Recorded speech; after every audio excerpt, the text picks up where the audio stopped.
అందరికీ నమస్కారం. సాకే త్రిలోకనాథ్ ఇతను ఒక పోలీస్ అధికారి అనే విషయం అనంతపురం జిల్లాకే ఎవరికి తెలియదు. ఎందుకంటే ఏ రోజు యూనిఫామ్ వేయడు, ఏ రోజు డ్యూటీ చేయడు, కేవలం ఎస్పీ ఆఫీసులో టైంపాస్ చేసుకుంటూ ఉంటాడు. ఇతను సర్వీస్ లో వచ్చినప్పటి నుంచి ఇప్పటి వరకు మన డిస్టిక్ లోనే పనిచేస్తున్నాడు. అంటే ఇతనికి గవర్నమెంట్ ట్రాన్స్ఫర్స్ వర్తించవా? ఒక్కసారి తిరుపతి వెస్ట్ కు ట్రాన్స్ఫర్ అయినాడు, మళ్ళా ఇక్కడికి అనంతపురంకి వేయించుకుని డిఓ తీసుకుని ఇక్కడే పనిచేస్తున్నారు. ఒక నెలకు రిటైర్ అయ్యే వాళ్ళు కూడా పోలీస్ డ్యూటీ పనిచేస్తున్నారు. ఇతను మాత్రం ఏ పని పాట లేకుండా ఇట్లా వీడియోలు పెట్టుకుంటా, అవి తప్పుడు సమాచారం ప్రజల్లోకి తీసుకుపోయి వీడియోలు పెట్టుకుంటా ఈయన పబ్బం గడుపుతున్నాడు. ఆయన త్రిలోకనాథ్. నేను కూడా ఫస్ట్ టైం వింటున్నా త్రిలోకనాథ్ అని. ఈయన పోలీస్ కానిస్టేబుల్ అని తెలుసు, ఎస్ఐ అని తెలుసు, పోలీస్ అధికారి అని కూడా తెలుసు. ఈయన నిన్న ప్రెస్ మీట్ పెట్టి ఒకటి మా ప్రభాకర్ రెడ్డి గారు, జేసీ ప్రభాకర్ రెడ్డి గారు పోలీసులకు కించపరిచే విధంగా మాట్లాడినట్టు అంటారు. నాకైతే డౌట్, త్రిలోకన్న నువ్వు వీడియో చూడలే, వీడియో వినలే, ఆడియో వినలే, నీకెవరో తప్పుదో పట్టించినారు. ఆయన పోలీసుల గురించి మా అందరితో, పోలీసుల త్యాగ నిరూపించి మా అందరితో చెప్పించినాడు.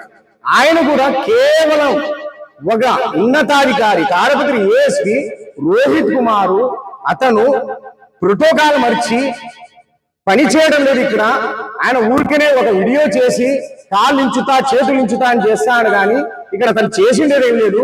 తెలుగుదేశం గవర్నమెంట్ వచ్చినప్పటి నుంచే ఇక్కడ లాండ్ ఆర్డర్ బాగుంది అని ఆయన చెప్తే నువ్వు ఆంధ్ర రాష్ట్రం పోలీసులందరికీ కించపరిచే విధంగా జేసీ ప్రభాకర్ రెడ్డి గారు మాట్లాడి చెప్తున్నావు. ఎక్కడైనా ఆంధ్ర రాష్ట్రంలో నిన్న జరిగినటువంటి ప్రోగ్రాం జరిగిందా?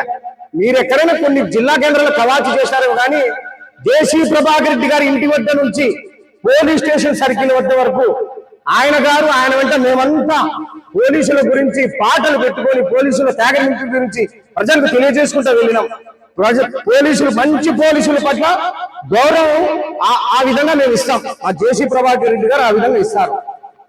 ఈ సంఘం గురించి ఇంకోటి నేను అడగాలనుకుంటున్నాను. మీ పోలీసు అధికార సంఘానికి మీరు రిజిస్టర్ ఉందా? ఏమైనా మీరు రిజిస్టర్ కాబడిన సంఘం అయితే దయచేసి రేపు కానీ మన్నాడు కానీ పత్రికా ముఖం కానీ వీడియో ముఖం కానీ మీరు తెలియజేయండి. ఇదేందో ఇది గత 5 ఏళ్ళు లేని సంఘాలు ఇప్పుడే పుట్టుకొస్తాయి. గత 5 ఏళ్ల పాలనలో, వైసీపీ పాలనలో మా ఏఆర్ కానిస్టేబుల్ ఒకతను, ప్రకాష్ అనే ఏఆర్ కానిస్టేబుల్ కు టీఏటీఏల గురించి మరియు సరెండర్స్ గురించి అడిగితే నానా ఇబ్బందులు పెట్టినారు, సస్పెండ్ చేసినారు. దాని గురించి నువ్వేం నోరెత్తలేదు ఆ రోజు. అంటే మీ కుటుంబ సభ్యుడు కాదా అతను? అంటే వైసీపీ గవర్నమెంట్ లో ఏం చేసినా పర్వాలేదా మీకు?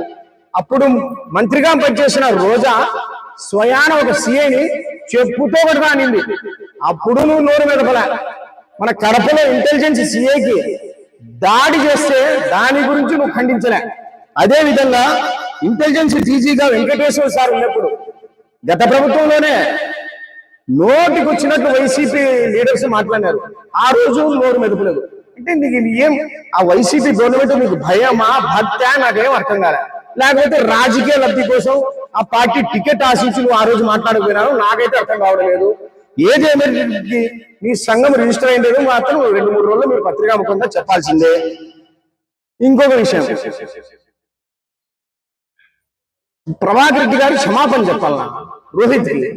ఏఎస్పీ రోహిత్ గారికి క్షమాపణ ఎందుకు చెప్పాలమ్మా? ఆయన కాళ్ళు చేతులు ఉంచుతాను, నా దగ్గర గన్ ఉంది, ఏంటి మాటలు? ఎవరో రేపిస్టులకు చెప్పినట్లు, ఫ్యాక్షనిస్టులకు చెప్పినట్లు చెప్తే ఎట్లా? మేము ప్రజల కోసం పనిచేస్తున్నారు ప్రభాకర్ రెడ్డి గారు, పోలీసుల కోసమో వేరే ఇతర వాళ్ళ కోసం కాదు, ప్రజల కోసం గట్టిగా నిలబడే వాళ్ళం. చిన్న తప్పు చేసినా ఉన్నతాధికారి అయినా చిన్న కానిస్టేబుల్ ఒకే విధంగా చూస్తారు జేసీ ప్రభాకర్ రెడ్డి గారు.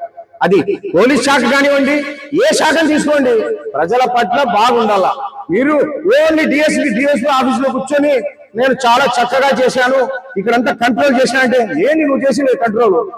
చంద్రబాబు నాయుడు గారి నాయకత్వంలో గతంలో కూడా అంతే, ఇప్పుడు అంతే, లా అండ్ ఆర్డర్ పర్ఫెక్ట్ గా ఉంటుంది. దానికి నిదర్శనం ఈ 18 నెలల్లో ఎటువంటి దుర్ఘటనలు జరగలేదు. దానికి ఆయనకు మేము క్షమాపణ చెప్పాలా? క్షమాపణ చెప్పే ప్రసక్తే లేదు. ఆయన డ్యూటీ సరిగా చేయడం లేదని చెప్పినాము. వ్యక్తిగత అతను ఒక్కని మాత్రమే చెప్పినారు ప్రభాకర్ రెడ్డి గారు. ఇంకోసారి నువ్వు వీడియో రిపీట్ గా చూసుకో త్రిలోక, ఇంకోసారి త్రిలోకనా చూసుకుంటే నీకు అర్థమవుతుంది.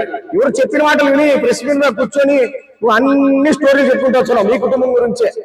పోలీసుల కుటుంబం, పోలీసులు చాలా చాలా చాలా త్యాగనిటికి నిదర్శనం వాళ్ళు. కానీ దాంట్లో కూడా కొద్దిమంది ఉన్నారయ్యా.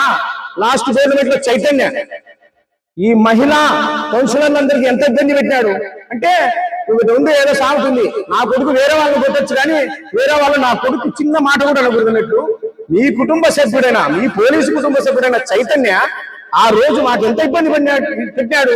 ఆ రోజు నువ్వు చెప్పలేదే, చైతన్య డ్యూటీ బాగా నిర్వర్తించలేదు, ఇతను అన్ఫిట్ ఫర్ పోలీసులు నువ్వు చెప్పలేదు ఆ రోజు. అంటే మీ కుటుంబ సభ్యులు, మీ పోలీసులు ఏమైనా తప్పు చేస్తే నేను కేసు చేస్తావు, మా నాయకులు ఎత్తి చూపితే నీకు ప్రెస్ మీట్లు పెడతావా? ఇదంతా నువ్వు ఖచ్చితంగా రేపు నువ్వు రిజిస్టర్ అయిందా లేదా నువ్వు చెప్పాలా. గత వైసీపీ ప్రభుత్వంలో మీరు ఎందుకు నోరు మెదపలేదు నువ్వు ఖచ్చితంగా పత్రికా ముఖంగా కానీ లేక వేరే విధంగా వీడియో రూపంగా చెప్పాల్సిందే. మేము వదిలే ప్రసక్తి లేదు. ఊరికే నువ్వు నింద మోపితే మేము నింద మేము మోయలేదు. మేము చేయని తప్పుకు ఎటువంటి నింద మోసే ప్రసక్తే లేదు. నువ్వు చెప్పిండేటివి ఖచ్చితంగా నువ్వు మళ్ళా నిరూపించుకోవాలా. నీ రిజిస్టర్ అయిందా లేదా ప్రభాకర్ రెడ్డి గారు తప్పు చేశారనేది నువ్వు ఖచ్చితంగా నిరూపించాలా.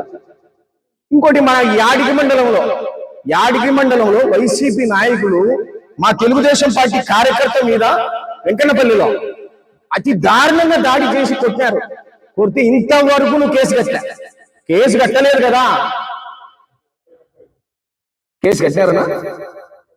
చేస్తున్నవే యాడికి మండలంలో వెంకన్నపల్లిలో మా తెలుగుదేశం కార్యకర్తల మీద ఈ వైసీపీ నాయకులు అమానుషంగా దాడి చేస్తే దాని గురించి ఇంతవరకు వాళ్ళు అరెస్ట్ చేయలే. కేసు కట్టినా కానీ అరెస్ట్ చేయలే. 10 రోజుల తర్వాత మళ్ళా బాధితుల మీదే రేప్ కేసు, ఏఎస్పీ గారే చొరవ తీసుకుని కేసు పెట్టిస్తారు. రేప్ కేసు పెట్టాలంటే ప్రాథమికంగా హాస్పిటల్ పిలిచిపోయి బాధితురాన్ని టెస్ట్ చేయించాల. ఇవన్నీ చేయకుండా రేప్ కేసు కట్టిస్తాడు. ఇవన్నీ రోహిత్ కుమార్ చేశాడు. ఇవన్నీ మీ కాండ్రావు. ఆయన ఒక్క మాట, Rohit Kumar your unfit for police department అన్నందుకే అదొక్కటి దానికి తీసుకుని యావత్ పోలీస్ శాఖను నువ్వు విమర్శించినట్లు నువ్వు మాట్లాడుతున్నావు. ఇవన్నీ కనుక్కొని మాట్లాడండి. ఇంకోటి, నీ గురించి, నీ చరిత్ర గురించి, నువ్వు డ్యూటీ చేసినది, నువ్వు తీసుకున్న జీతభత్యాల గురించి అన్ని ఆర్టీఏ కోరుతున్నాము. తొందరలోనే ఆ రిపోర్ట్ గురించి కూడా మేము ఇంకో వీడియో చేయబోతున్నాము. ఈ విధంగా నువ్వు మమ్మల్ని అభాసుపాలు చేయాలని, ప్రభాకర్ రెడ్డి గారిని కించపరిచే విధంగా నువ్వు ఇట్లా వీడియో చేయడం మేమైతే ఒప్పుకోము. మేమంతా బాధితులం కాబట్టి మేము ఒప్పుకునే ప్రసక్తి లేదు. దీని గురించి నువ్వు ఇంకో వీడియో చేయాల్సి వస్తుంది. తస్మాత్ జాగ్రత్త.